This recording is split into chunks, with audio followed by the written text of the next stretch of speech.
एक 24 साल का लड़का जो किसी की तरफ देखता है और उसका भूत भविष्य वर्तमान सब बता देता है। वे उनका भूत भविष्य वर्तमान ही नहीं बताता, यहाँ तक कि उनके घर का पता तक बता देता है।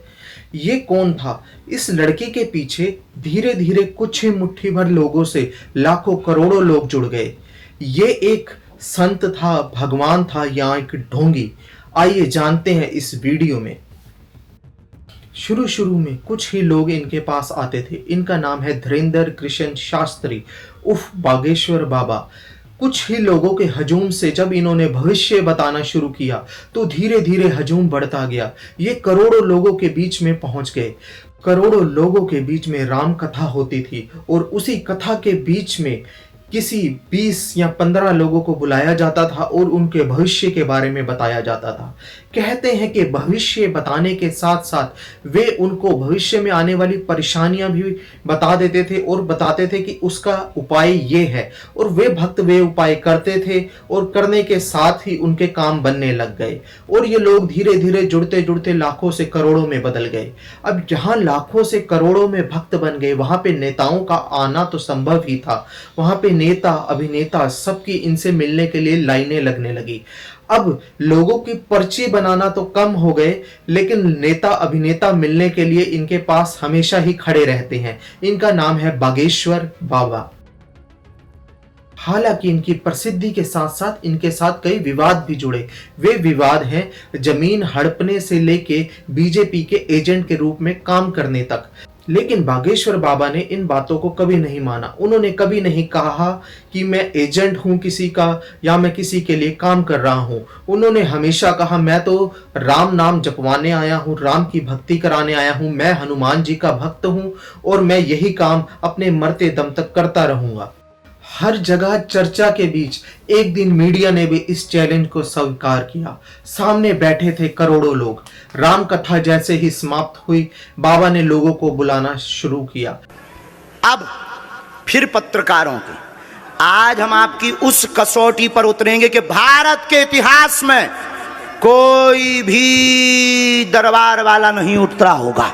लोगों को बुलाने के साथ साथ कुछ मीडिया कर्मियों ने कहा कि इनमें से हम अपने पसंद के लोगों को लाना चाहते हैं। तो बागेश्वर बाबा ने कहा ठीक है। जैसे जैसे लोग आते गए, बाबा उनका पर्चा बनाते गए और हैरानी की बात रही, पर्चा एकदम सटीक निकला।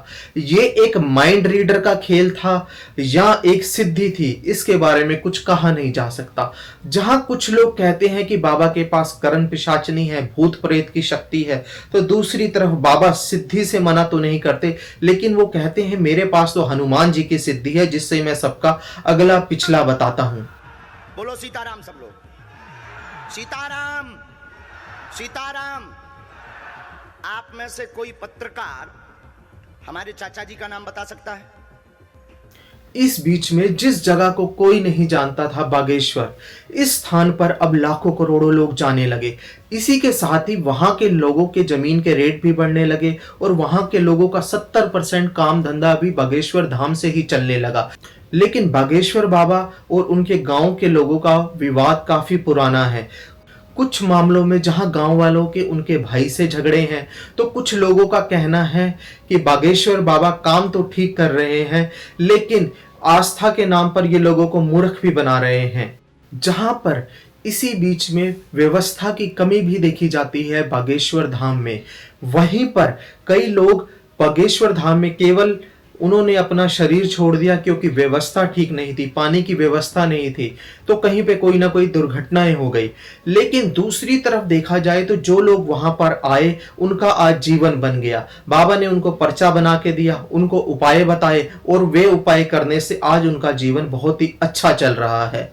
बागेश्वर धाम में आके अनंत अंबानी का हवन करना या इन्हें बागेश्वर बाबा का संजय दत्त से मिलना या इनके भाई के विवाद हो, बहुत सी बातें हैं। कई विवादों में बाबा घिरे रहते हैं, लेकिन कहते हैं कि बाबा हर बार बच इसलिए जाते हैं क्योंकि उनके साथ हैं बालाजी। वे बालाजी का नाम लेते हैं और बड़े से बड़े विवाद से निकल जाते हैं। इसी बीच बाबा ने कभी नहीं कहा कि आप लोग मेरे पास आओ। उन्होंने बोला कि घर पर ही रहो और आप हनुमान जी का नाम लो। लेकिन विवादों से बाबा का पुराना नाता है। इस विषय में आप क्या समझते हैं? आइए इस लिस्ट में दूसरा नाम है पंढोकर सरकार का। पंढोकर सरकार में जानते हैं, ये भी बागेश्वर बाबा की तरह पर्ची ही बनाते हैं।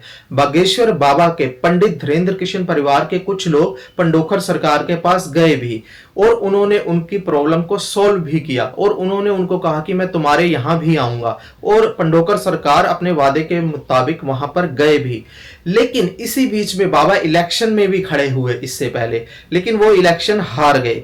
और इलेक्शन हारने के साथ साथ इनके पास भी लाखों लोगों की भीड़ है और इनके पास भी वैसे ही जमावड़ा लगता है। अमावस्या और पूर्णिमा पे लोग इनके धाम पर आते हैं और कई हजार लाखों लोगों का हजूम लगता है। लेकिन ये बाबा भी कई विवादों से घिरे हुए हैं। कुछ लोगों का कहना है कि ये बागेश्वर बाबा की तरह फ्री में पर्ची नहीं बनाते, इन्होंने जो पर्ची बनाई हमको बहुत ठगा है। जान जान जान हमार शक्ति जान नहीं बता कि हमको है। सुनो मेरी बात, इसका से बात बनती है, ये पंडो का घर बाहर है, जानते हो? ये बागेश्वर नहीं है, जवाब ई इतने बेइज्जती कराई है हमारे। हमने 51,000 11,000 रुपए भी दिए। लेकिन इस बीच अच्छी चीज ये है कि ये बाबा भी बालाजी का नाम ही लेते हैं। इन्होंने भी हनुमान जी के नाम को आगे रखा है और बागेश्वर बाबा की तरह ये भी कहते हैं कि आप हनुमान जी का नाम लो और आपके काम सिद्ध होने शुरू हो जाएंगे। और इसी विवाद के बीच और इसी लिस्ट के बीच में तीसरा नाम आता है हांसी वाले बाबा का। हांसी वाले बाबा ये भी बागेश्वर धाम और पंढोकर सरकार की तरह पर्ची भी बनाते हैं। लेकिन इनकी विशेष चीज ये है, ये आते ही उनके परिवार के सदस्यों के मरे हुओं का नाम बताते हैं और बताते हैं कि कौन आपके परिवार में प्रेत बन गया है, कौन देव है और कौन भटक रहा है। और ये उनके मोक्ष के लिए गया में जाकर पिंडदान भी बताते हैं। तीनों बाबाओं की चीजें मिलती जुलती हैं, काम भी इनके मिलते जुलते हैं, बनाते ये तीनों पर्ची ही हैं। लेकिन सनातन धर्म में जहां लोग अपना धर्म तक बदलने लगे थे, वहां इन बाबाओं के कारण, चाहे वो पर्ची से ही रुके हुए हैं, लेकिन वे रुक गए हैं। आज सनातन धर्म में जितने लोगों की आज से पहले कुछ सालों पहले जो लोग धर्म परिवर्तन करते थे, उनके धर्म परिवर्तन की लिस्ट में काफी कम हुए हैं। तो इस मारे कहा जा सकता है कि एक तरह से इन्होंने लोगों को जोड़ने का काम किया है। लेकिन इनके साथ जो जो विवाद जुड़े हैं उनको भी भूलना नहीं चाहिए। इन तीनों बाबाओं की अगर एक चीज आप मानेंगे तो ये लोग बालाजी को मानते हैं और हनुमान जी को मानते हैं और हनुमान जी के नाम से ही ये सारे काम करते हैं। तो इसी के साथ आप लोग इन संतों के बारे में क्या सोचते हैं? ये संत हैं, ढोंगी हैं या ये माइंड रीडर हैं? कृपया हमारे चैनल को सब्सक्राइब करें। हम ऐसे ही नए नए मुद्दों के साथ आपके सामने आते रहेंगे।